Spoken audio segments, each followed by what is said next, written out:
pousse des cris de joie parce que c'est ce qui va se passer dans le monde. Acclame sa majesté le roi. Alléluia. Amen. C'est par contre du temps qui m'est imparti, 20 minutes. On va aller rapidement. Alléluia. J'ai été personnellement très béni par tout ce que mes yeux ont vu et ce que mes oreilles ont entendu.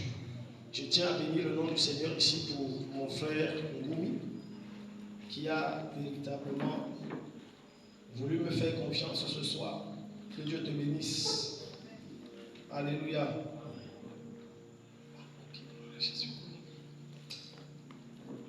Seigneur, prends le contrôle. Glorifie ton nom, au nom de Jésus. Amen. Le thème qu'on m'a donné, c'est conquérir chaque nation par l'évangile du royaume. Ça veut dire qu'il y a un évangile qu'on prêche dans les églises qui n'est pas du royaume. Alléluia. Toute église qui n'a pas pour objectif et vision principale de gagner des âmes et de faire des disciples est appelée à cette église. Parce que tu sors de la vision de Dieu. Et quand tu sors de la vision de Dieu, la grâce de Dieu te quitte. Tout croyant qui n'a pas pour principale soif de gagner des âmes, c'est que tu as un problème. Acte chapitre 1, le verset 8. Le Seigneur nous dit, mais vous receviez une puissance de Saint-Esprit sur vous et vous serez mes témoins. À Gaounéré, à Goulmeko, je ne sais pas, Pyongyang, tout ce que tu veux, et jusqu'aux extrémités de la terre. Ça veut dire que la pensée de Dieu, pour chaque croyant, ce n'est pas que tu sois riche d'abord, ce n'est pas que tu aies des voitures, des maisons d'abord, c'est d'abord que tu gagnes des âmes. Je suis convaincu d'une chose, c'est que lorsque je lis le livre de Matthieu chapitre 25, lorsque chacun d'entre nous va mourir, la première chose au royaume qui va déterminer ta récompense, c'est que le Père va dire, je t'ai donné 5 talents. Tu as fait quoi de ça? Tu as gagné combien d'âmes? Tu as rapporté combien d'âmes? On dit conquérir. Le mot conquérir ici, en fait, il y a un mot grec qui va également dans le sens de conquérir, c'est anakazo. Anakazo veut dire forcer, l'amener de force. Le ramener de force. Donc quand on dit conquérir, conquérir veut dire s'octroyer par la force, par le moyen des armes. Donc si on dit conquérir chaque nation, ça veut dire que tout enfant de Dieu a l'objectif et la mission principale de ramener les âmes à travers les nations par la force. Sauf que la force qu'on parle, elle n'est pas physique, comme les chanteurs chantaient ici. La force qu'on parle, elle est spirituelle. Elle n'a rien de ce monde. Alléluia. Donc, ce qui doit animer ton âme, c'est de ramener les nations. Regardez, quand je suis arrivé à Gaoundéré, une chose m'a marqué. Je vais à gauche mosquée, à droite mosquée, devant mosquée, partout mosquée. L'une des choses qui change mon âme, c'est un défi. J'ai dit, je vais changer la tendance. C'est la soif de mon être. Vous vous rendez compte que quand ces vers font leur réunion, les routes sont bloquées. Et on est chrétien, on dort. Et on se satisfait de notre condition. Et on dit qu'on sait Dieu. Si ta vision se limite pour les âmes, tu n'as pas compris la pensée de Dieu. Si elle se limite au niveau du Cameroun, tu n'as pas compris la pensée de Dieu. Parce que dans le livre de Somme, le Seigneur dit, demande-moi les nations. Demande-moi les nations, je te les donnerai. Ça veut dire que nous avons un devoir de réclamer les nations à Christ. Ça doit être ta soif et ta passion. Quand tu dors, tu réclames les nations. Seigneur, je veux les nations. Seigneur, je veux les nations. Ça ce n'est pas possible. Sortons de notre zone de confort. Regardons quelques armes. On n'a pas le temps, regardons quelques armes. Première arme qui te permet de conquérir. Parce qu'on ne conquiert pas avec la bouche. Personne, même les Occidentaux, lorsqu'ils sont venus conquérir nos nations, ils ne sont pas venus, je ne sais pas, ils ont utilisé des armes. La ruse est une arme. Le mensonge est une arme. Mais l'arme que nous allons voir aujourd'hui, c'est les armes du royaume auquel nous appartenons. Alléluia. Écoute-moi, avant que je n'entre dans les armes auxquelles nous devons les utiliser, qui sont très efficaces parce que je parle par expérience. Il y a 3 catégories de personnes dans la Bible que Dieu réclame. 3. Première catégorie qui cherche des chasseurs d'âmes. Quand tu vas lire dans le livre d'Ésaïe, chapitre 6, le verset 8, tu vas dire, qui enverrai-je? Qui marchera pour nous? On te demande qui va aller prêcher? Qui gagnera les nations pour nous? Et Ésaïe va dire, Seigneur, me voici, envoie-moi. Première catégorie, Dieu cherche les chasseurs d'âmes. 2. Deuxième catégorie, Dieu cherche les intercesseurs. Tu ne peux pas être un chasseur d'âmes efficace si tu n'es pas un homme de prière. C'est pas possible. C'est impossible. C'est impossible. Voilà pourquoi dans Ézéchiel chapitre 22, le verset 30, il a dit, je cherche parmi eux un homme qui se tienne qui lève et riche un mur, se tienne à la brèche et crie en leur faveur. Je cherche un homme. Troisième catégorie, Jean 4, verset 3, c'est les adorateurs. Alléluia.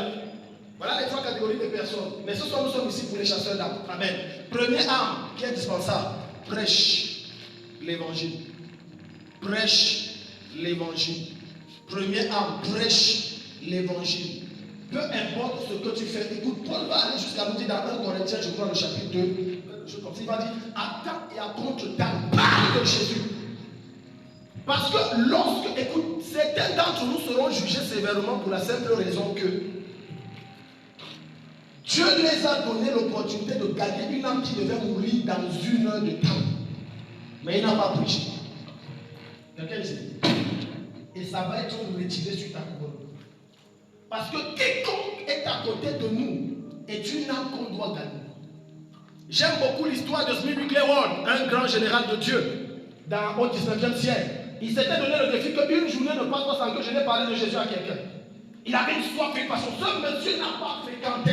Ce n'est pas l'école qui détermine la qualité de ton message. Tu peux même avoir un mauvais français. Tu peux même avoir un français tordu. Tu peux même avoir aucun diplôme. Mais le Saint-Esprit en toi te permet de raser et de ramener les âmes pour le royaume. Amen. Un rivaliste général qu'on appelle Pierre Moudi. Il a pris un jour dans une usine où les gens travaillaient. Il a dit, je veux rencontrer le directeur. Il a rencontré le directeur. Puis on entend un cri là-bas, puis un deuxième cri là-bas, puis un troisième cri. Et c'est devenu l'église. Ils ont dit ceci, vous nous convainquez du péché. Nous sommes convaincus du péché. Donc tu dois parler de Christ.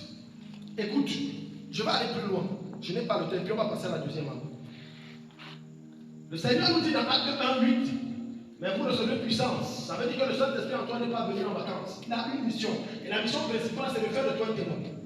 Nous sommes d'accord. Mais tu vas te rendre compte que lorsque tu vas dans Acte 8:1, la Bible dit, et il suivait une grande persécution. Autrement dit, si tu n'appliques pas Acte 1:8, Dieu va appliquer sur toi Acte 8:1. Ok.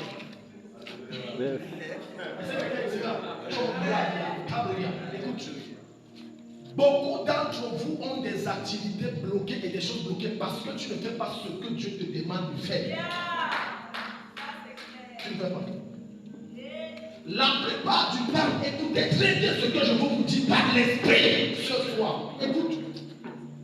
Quand le Seigneur Jésus dit ne t'inquiète de rien, mais recherchez premièrement le royaume de Dieu et sa justice, il y a également prêché l'évangile. Certains des problèmes dont tu suis et tu transpires pour avoir la solution, prêche l'évangile, la solution viendra derrière. Ce que je vous enseigne, je vous parle de moi. J'ai enseigné dans un établissement de la place dont je ne vais pas mentionner le nom. Dieu me dit, laisse ça, viens prêcher. Je résistais parce que j'étais marié, j'ai des enfants. Je dis, mais la famille, ça, je vais faire. Dieu dit, laisse. Je vous assure, Dieu s'est arrangé qu'on me torture là-bas. Laisse, viens prêcher. Il dit que je prêche, on va vivre comment? Écoute, j'ai compris que Dieu est le meilleur rémunérateur. Je n'avais pas le droit ici. Dieu paye et Dieu paye bien. Dieu paye.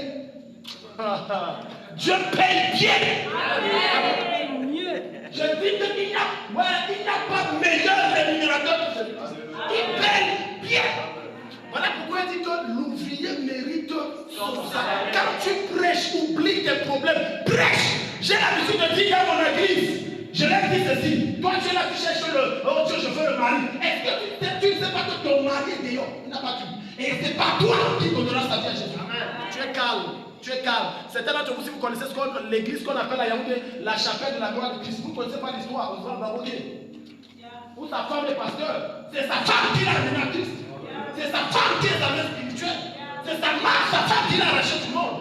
C'est un bon païen qui courait derrière les soeurs comme ça. Là, il vient dans mon église, viens. Lui, il venait avec l'intention que je vais te draguer, je vais coucher avec toi, je vais te laisser. Il est arrivé, on a lâché un message d'évangile, il a donné sa vie et il est pasteur. Vous passez le temps de dire, je veux le travail. Dieu embauche. Il a déjà relancé le recrutement. Prêche. Dieu embauche, Dieu embauche, Dieu embauche. engagement, c'est 24 heures sur 24, 7 jours sur 7. Qui là, je te paye. Mais sauf que Dieu ne te dira jamais, va prêcher, je te paye. Mais c'est quand tu travailles qu'il te paye. Amen. Écoute, avant de passer à la deuxième arme, écoute-moi bien. Certains d'entre vous se disent que Dieu m'élève pour moi et ma famille. C'est un mensonge. Chaque élévation que Dieu te donne, c'est pour l'évangile. Dieu n'a pas positionné Joseph là où il était. Simplement pour lui et sa famille. Non. Il fallait également que Pharaon sache qu'il c'est un grand Dieu, qui commence à servir le grand Dieu. Même chose pour Daniel. Jusqu'au point où Nebuchadnezzar a dû se repentir et suivre les pas de Daniel. Ton élévation ne vient pas pour qu'on chante et on dit les loups et on boit les champagnes. Non. C'est pour que le royaume avance et que les âmes soient gagnées. On a parlé de politique. Aujourd'hui, si Dieu t'élève à la présidence, il t'élève dans les ministères, c'est pour amener les gens à Christ. Ce n'est pas pour que tu t'assoies et tu t'empiffes et tu prends le poids, tu prends le global. Non, c'est pour les ramener à Christ. Chaque domaine où tu te trouves, tu n'es pas là-bas au hasard. C'est pour un but précis. Que tu sois médecin, commerçant, enseignant, peu importe le domaine, c'est un but. Et le but, c'est le royaume. Il n'y a rien comme les âmes dont Dieu est jaloux. Ça veut dire qu'il n'y a rien comme les âmes. C'est la seule chose où on dit qu'il y a la fête chaque jour. Il n'y a rien comme les âmes. Deuxième chose. Deuxième âme. Quelqu'un est venu ce soir? Deuxième âme. Le caractère du Christ. Écoute-moi. Tes actes sont plus puissants que tes paroles. Les gens qui te regardent sont plus nombreux que ceux que tu regardes. Voilà pourquoi Paul va dire, nous sommes entourés d'une grande nuée de témoins. Il y a tellement de gens autour de toi qui te regardent. La plupart du temps, lorsque nous sortons prêcher l'évangile, ça n'a pas d'impact. Parce qu'en réalité, ça c'est une révélation que l'Esprit m'a donnée. Ce que tu prêches est la vie que tu mets en secret, que personne ne connaît. Donc tu auras beau dire que quelqu'un ne ment pas, ne vole pas. Mais si tu mens, tu voles, il va continuer à voler. Il ne va pas changer. C'est ce que tu mets derrière, où personne ne te voit. Où il n'y a aucun témoin excepté Satan, toi-même et Dieu. Le caractère est la chose la plus déterminante. Quiconque a l'onction sans le caractère court à la destruction. Je dis quiconque a l'onction sans le caractère court à la destruction. Certains ne veulent pas croire parce qu'ils n'ont pas un bon témoignage de toi, de ce qu'ils ont vu et entendu de toi. C'est pour ça qu'ils ne peuvent pas croire. Le monde, écoute, le monde se fie à ce qui frappe par Dieu. C'est nous qui sommes spirituels qui disent, non, nous on regarde à l'intérieur. Mais le monde ne regarde pas à l'intérieur. Le monde regarde à l'apparence. Tu sais, ici, le meilleur évangile que tu peux prêcher, c'est l'évangile où on lit de Genèse à Apocalypse à travers ton caractère. Ça veut dire que quand on te voit Genèse, on te voit Jésus, on voit Jude, on voit Ruth, on voit un Pierre, on voit deux Pierre, on voit un Corinthien, on voit Matthieu, on voit Marc, on voit Apocalypse, on voit tout en toi. Ça veut dire que tu n'es parlé un seul mot, mais tu es totalement quelqu'un qui est le reflet excellent et parfait de Christ. Donc tu es une lecture, voilà pourquoi Paul va dire, nous sommes une lettre écrite, nous sommes, il n'a pas dit que j'ai besoin de prêcher, mais quand on voit dans mon langage, on voit Christ. Mais quand on m'énerve, je n'arrive pas à m'énerver, parce que le caractère, le fruit de l'esprit me permet de dompter mes émotions. Je ne suis plus un homme normal. Je fais mourir les œuvres de la chair pour que Christ paraisse. Totalement. Totalement. Dans l'église que j'ai eu à fonder, dirigée par le Seigneur, on a eu à voir là-bas un méchant qui a venu créer le désordre et il a fait un scandale pour me mettre ordre. Écoute-moi, frère. Écoute. L'un des signes majeurs qui montre que tu es croyant, ce n'est pas que tu cries et tu pries et tu déranges les voisins et tu fais des jeûnes jusqu'à ce que tu maigris, on voit les os. Non. C'est quand malgré tout ce qui se passe autour de toi, tu es calme. Tu es imperturbable. Et quand il a fait tout ça, soulevant les gens, j'étais calme, j'étais imperturbable. Ça l'a énervé. Il envoyait encore son maçon quand il a quitté l'église. J'étais calme, j'étais imperturbable. Parce que, écoute, ne fais pas l'erreur que tu sois un instrument que tu passes pour gagner les âmes. Et après toi-même, va demander à Paul.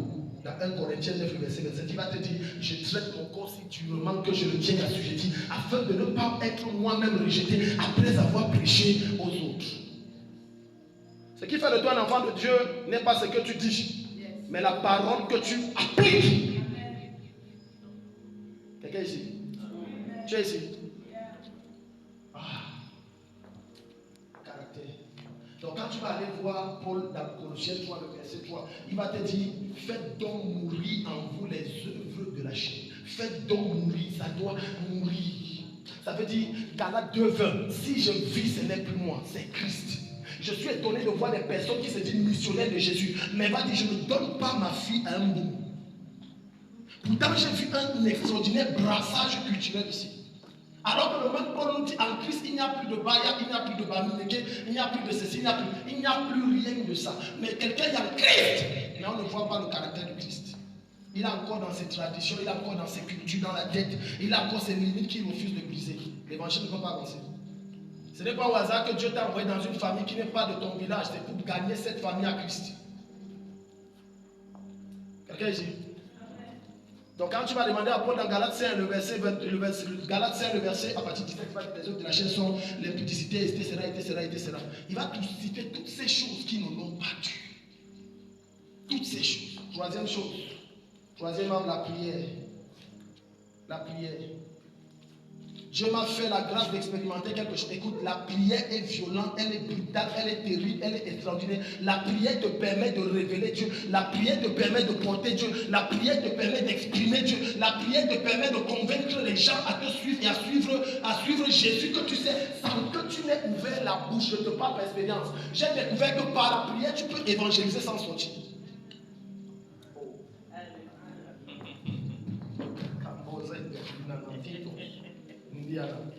Ce que je vous parle de ce que j'ai vécu. Je ne dis pas ce que j'ai lu, on m'a dit. La prière te permet de convoquer les gens. Tu appelles, ils viennent. En 3 ans, tu as fait des choses, je ne peux pas détailler. J'ai dit 3 ans, tu convoques, ils viennent là. Parce que l'être humain est spirituel et le seul langage qu'il comprend, c'est le langage spirituel. Donc peu importe la matraque, le bâton que tu prends, quelqu'un ne saura pas qu'on est diacre de cela. Mais c'est à cause de l'élévation de ton esprit. Voilà pourquoi Paul, les miracles pouvaient se faire avec aisance. Et il va dire ceci, je rends grâce à Dieu parce que je prie en langue plus que vous tous. Et on va voir l'impact qu'il a créé plus que n'importe qui sur la terre. Quand tu vas lire le livre de Matthieu chapitre 4, cet endroit m'a choqué. J'ai découvert ça ce matin. La Bible dit ceci, regarde, quand tu vas lire le verset 1 jusqu'au verset 9, les tentations de Jésus, tu laisses le verset 9, tu arrives au verset 16, on va te dire, Jésus sorti des jeûnes de 40 jours et de la prière. Dès qu'il est sorti, sa renommée grandit, les miracles se firent, il prêcha l'évangile, les guérisons, les possédés étaient délivrés.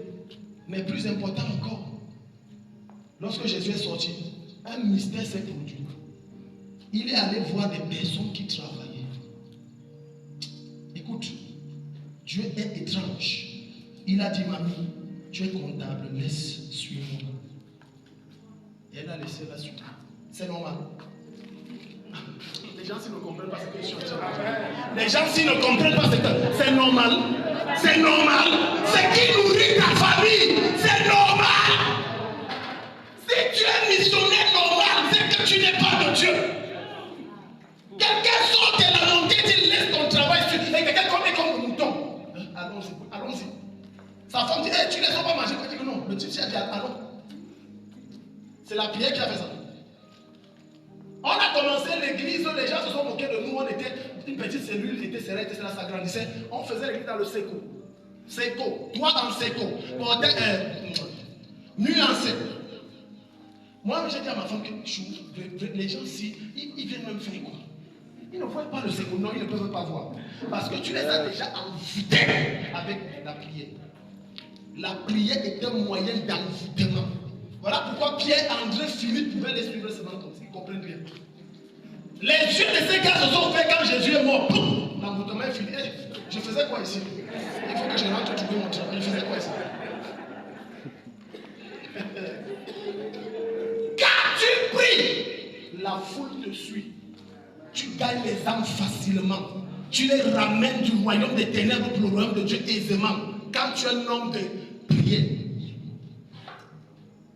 J'ai dit, tu pries jusqu'à ce que quelqu'un tombe et il dit, Dieu m'a envoyé chez toi. Et le Seigneur m'a dit que je dois venir ici. Et tu lui parles l'évangile. Je vous dis, j'ai eu des cas comme ça, plein. Tu prêches, tu dis, ok, dis Seigneur Jésus, voilà, pour qu'ils deviennent chrétiens, c'est juste comme musulmans. Je vous dis, juste comme musulmans. J'ai dit juste comme musulmans. C'est pas que je suis allé chez eux. Mais la prière que j'ai faite a relâché l'ange de l'évangélisation. Je suis allé l'évangéliser, il est venu. On se connaît, on ne s'est jamais vu. Quatrième chose, est-ce que quelqu'un ici ce soir? La puissance. La puissance. La puissance. J'ai tellement de choses à dire, mais je vais arrêter. La puissance. La Bible va te raconter l'histoire d'un monsieur qu'on appelle Philippe. Un seul homme qui arrive dans une vie mauvaise sur toute la vie. Seigneur, donne-nous les Philippe. Je prie pour toi ce soir que tu sois un Philippe qui bouleverse la ville, le village où tu vas te trouver. On n'a pas dit, on a dit un seul. Et il y avait un autre qui faisait les miracles. Donc les miracles qu'il amenait n'étaient pas surprenants. Mais il fallait quelqu'un qui amène des miracles qui soient supérieurs aux miracles.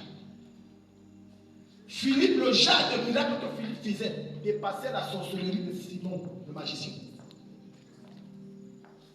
Les gens souffrent, ils ont besoin de puissance pour suivre ton Jésus. Les discours veulent, ça ne sert à rien. C'est pour ça que Paul va dire, un Corinthien dit, je crois, et ma parole et ma prédication ne reposaient pas sur des paroles, sur la sagesse humaine, mais sur une démonstration d'esprit et de puissance. Donc tu as prêché Jésus, c'est bien, mais là on veut voir Dieu. Dieu est... Maintenant tu as prêché, oui, je veux suivre, mais maman, regarde, mon fils, il ne mange pas. Le Seigneur fera quand il voudra. C'est ce que tu vas dire. Parce que tu n'as pas de puissance. Quand tu as la puissance, bien aimé, ça brise les lois et les règles humaines. Écoute-moi, j'ai remarqué que ceci, écoute, je vais finir avec ça, regarde. Beaucoup d'entre vous, lorsqu'ils lisent